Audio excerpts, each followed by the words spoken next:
Good morning, dear students. Today we are going to see a numerical in which we apply Kirchhoff's voltage law and Kirchhoff's current law. So this is the numerical which is in which we are going to discuss, or we are going to apply the Kirchhoff's voltage law and current law. Right, Kirchhoff's voltage law and current law. Find the current in 40 ohm resistance by Kirchhoff's voltage law and current law. Right. So this circuit in which we are going to apply the Kirchhoff's voltage law and current law. This circuit contains a voltage source V1 and another voltage source V2, then R1, R2, R3. Three passive elements and two active elements sources, right? DC circuit. So when you are going to apply Kirchhoff's voltage law, it could be applied in a loop. So this is one loop and this is another loop, right? The loop, first step, we should mark the loop current. So I have marked the loop current in this direction here and in this direction here. That means here clockwise direction and here anti-clockwise direction. You can take your own directions if it is not given in the circuits. Nothing will be wrong in that case, right? So I have two loops. So this is loop 1. So I could consider loop 1 current I1 and this is a loop 2 I2 current, right? So here we have three elements in this loop. That means one V1 and R1 and R2. So voltage drop V1 and voltage across R1 and voltage across R3. This all will be considered in this loop, right? In this loop. So before that, we should also keep in our mind that in the voltage always will have the potential, the plus or minus, right? So how we assume the polarity for the voltage? So if current is entering minus, leaving plus, that voltage marked with positive sign, right? And current entering positive, leaving negative, marked with the negative. So, and also we should keep in our mind the current entering in a load will be positive and leaving with the negative sign. Current entering terminal positive, leaving terminal negative. Here also current entering terminal positive, leaving terminal negative. And you can put up the question, sir, then why we should not have here positive, negative? It is not like that.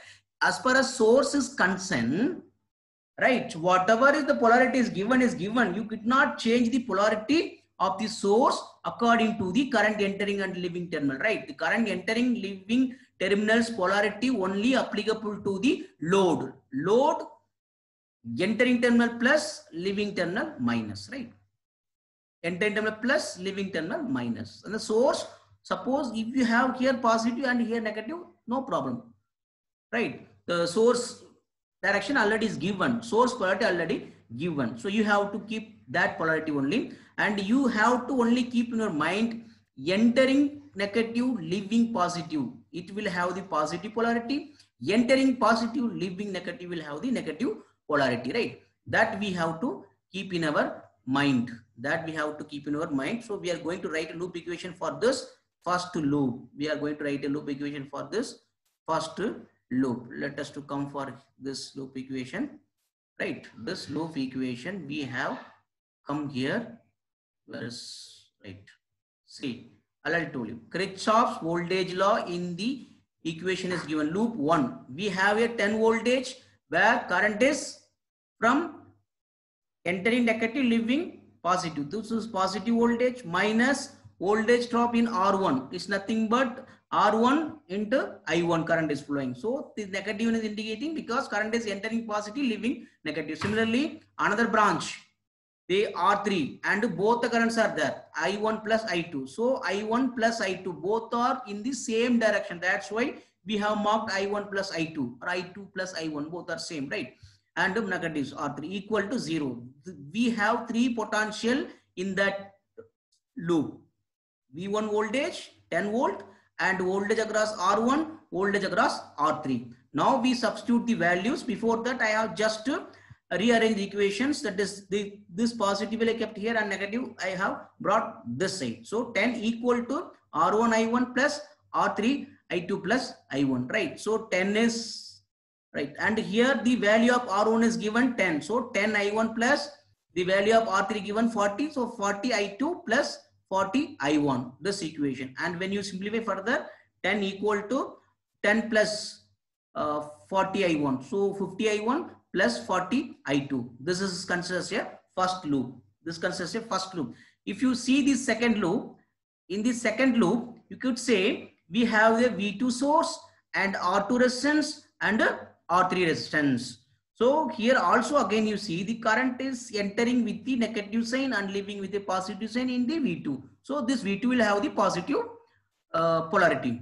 And here the current entering positive, negative, right? I already told you here I have not marked, but current entering to the load with the positive and leaving the negative, right? The standard procedure, current enter with the positive sign and leaving with the negative sign, right? So this is positive, negative. So here the voltage will become negative potential and entering positive, leaving negative. Here also the voltage will become the negative polarity, right? Here also, so 20 voltage will be there, plus 10 volt 20 voltage, and minus I2 R2 and minus R3 into I1 plus I2. I1 and I2 are flowing in the same direction as far as this R3 is concerned. Suppose if I have direction change, then accordingly our equation will be changed. Suppose I1 is in the downward direction, I2 is upward direction. That means they are opposite each others. In such a cases, we should write the loop equation for first loop, I1 minus I2.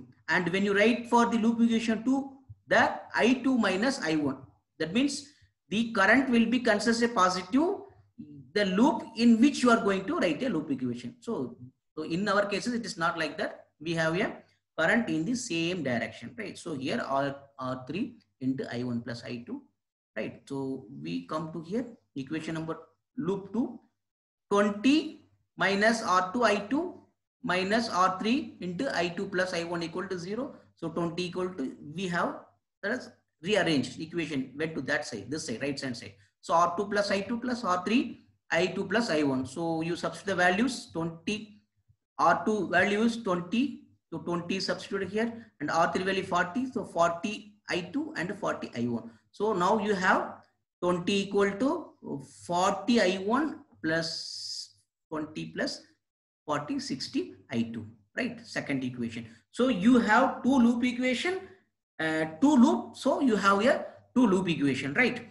So now we need to solve these two equations. We know how to solve this two equations because two equation and two unknowns, right? I1 and I2, two unknown, and we have equation of 1 and 2. So we need to solve them. How we can solve? First, we should eliminate any one of the quantity, unknown quantity. You can eliminate I1 or I2, for which if you want to eliminate I1, then the first equation should multiply by 4 and the second equation multiply by 5. So that you will have here 4 into 5, that is what?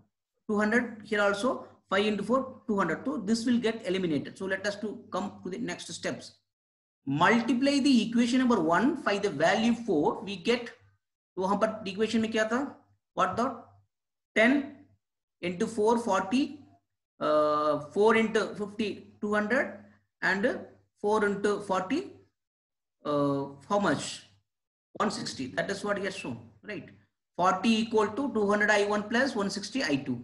Similarly, multiply the equation number 2, 5, the value 5. We get 100 because there it was 20 and here it was 40. So it is 200 plus here it was 60. So 300. So 100 equal to 200 I1 plus 300 I2, the fourth equation. Now what we have to do is you subtract these two equations, subtract the equation 3 from 4. So 100 equal to 20 I1 plus 300 I2. So subtract this equation from this. So minus 40 equal to minus 200 I2. Sorry, it's miss I1. Sorry, this is I1 and this is I2. So you this will get cancelled and you will have here 60 and you will have here 140. The next step.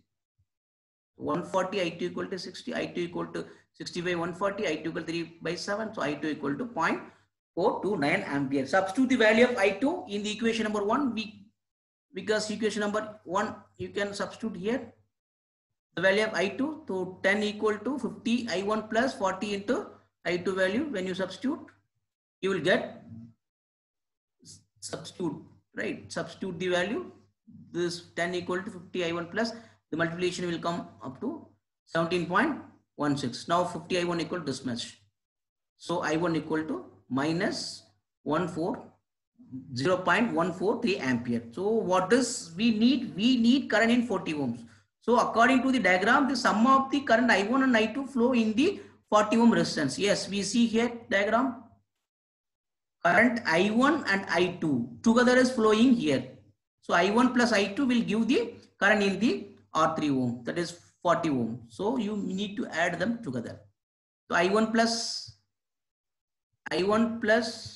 I2 equal to I1 is this much, I2 is this much, you will have 0.286 ampere. So this is the current in 40 ohm resistance by applying the Kirchhoff's voltage law. The same numerical we are going to apply by Kirchhoff's current law, right? By Kirchhoff's current law. So let us to take, when you going for the Kirchhoff's current law, you need to mark the node. We already said this is one node, this is one node. We cannot have node here because node will be formed if current division is taking place or a junction point where two or more elements coming together. Here it is not like that. Here current is coming and same current is going here. Current is coming, same current going. So I have marked this current I1, right? And a node, and this current I3 and this current I2, right? You can say, sir, that we have two loops, 1 and 2. So two current, loop 1 current, loop 2 current. But here you cannot say any loop current. Here you have to see the branch current. You can say this one branch. Branch means what? The element which is connected between the node. So this is one node, A and B. You have two nodes. So this entire is single branch. So this branch have the two element, right? One voltage and one resistance. This branch have only one single element. This branch also will have the two element. No matter, they have been connected in series, right? So this is considered a single branch. You cannot say, so one element, this one branch, this one branch. You cannot make it here node because logically there is no current division taking place. Same current is flowing and they have been connected in series only. So three branch number 1, branch number 2, branch number 3. 3 branch, then 3 current. I have marked the current in this direction like this, and here like this, and here like this, right? Okay. So 3 currents and 2 node. So 2 node means in nodal equation, you will keep one node as reference node. The bottom node always considers a reference node. So this reference node will not have any voltage, that will become voltage 0, node voltage. So node voltage here V1. Here I forgot to mark the V1. So here a V1 voltage is there, right? And the current of I1, I2 and I3. So I3 is also flowing outward. I2 is incoming. I1 incoming, I2 incoming, I3 outgoing. That means you have to write the equation I1 plus I2 minus I3, right? Right? I1 plus I2 equal to I3 or same. I1 plus I2 is going inside, positive sign. I3 is going outside, negative sign. If you have I1 plus I2 minus I3 equal to 0 or I1 plus I2 equal to I3, both are same, na? Right? Okay. So B node, reference node, that node will voltage 0. So we could not apply loop equation or node equation for node B. Node A only will have node equation. So let us to come here, right? So at node A, I1 plus I2 equal to I3. So replace current by Ohm's law. Yes, we need to replace this current by Ohm's law. How you will replace?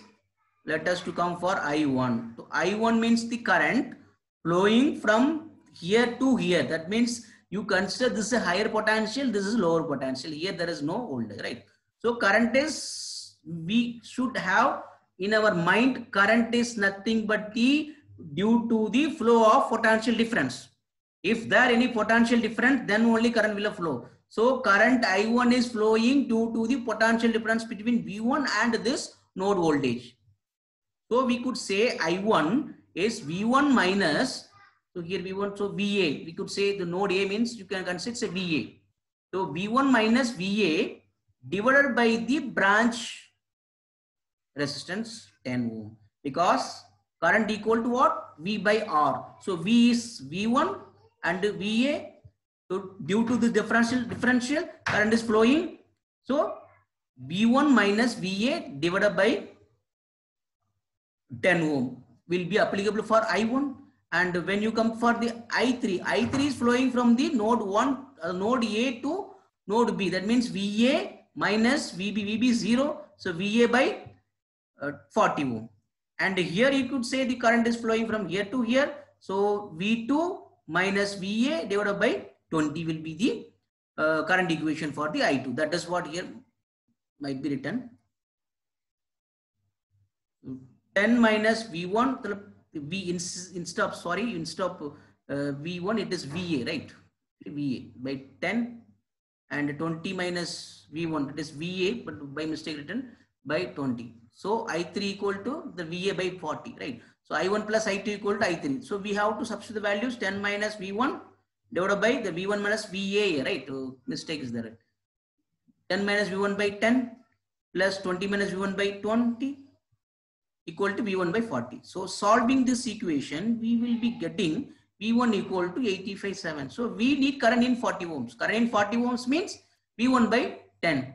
Yeah, see, current in 40 ohms, what is V1? But this actually by mistake, this is written, this is V1 means this VA, right? Actually 10 minus VA we should have written there. So by mistake it's happened. So sorry. So this is V1, VA means V1 according to our the equation, right? So V1 by 40, that is what here written. So V1 by 40, V1 already 85.7 divided by 85.7, V1 divided by 40. So when it is coming multiplication, you will have, so 85.7 into 1 by 40 equal to 257 equal to same current 0.286 ampere. So current flow in the 40 ohm 0.286 ampere. Same current is we got when we solved by loop method. Same current we got when we solved by node method, right? So current determine any method. So if you apply any method, no way the answer will be remaining same, right? That is the beauty, and it is the only method which you can see which method is suitable for you or which method is best way. Easily we can solve it. So if you see in this case, it is the best method for this circuit. The best method for the circuit is which one?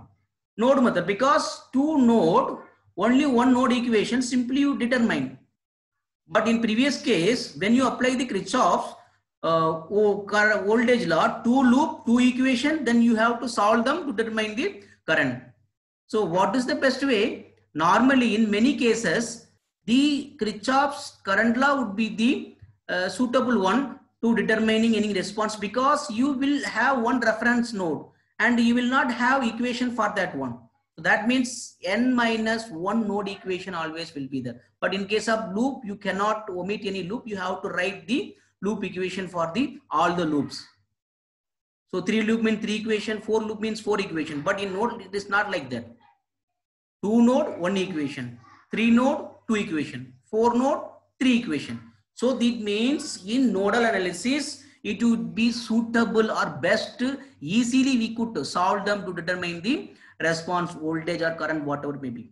So I hope that you might have understood this Kirchhoff's voltage law and current law, how to use them, and what is the best way, or which, whether we should use Kirchhoff's voltage law or whether to use Kirchhoff's current law. That it is better to use Kirchhoff's current law because it will have the n minus 1 node equations, but loop equation you will have to write for all loops.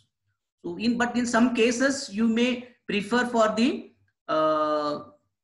loop equations also. There are so many special cases are there. That means suppose in some cases node voltage will be given, in some cases loop current will be given.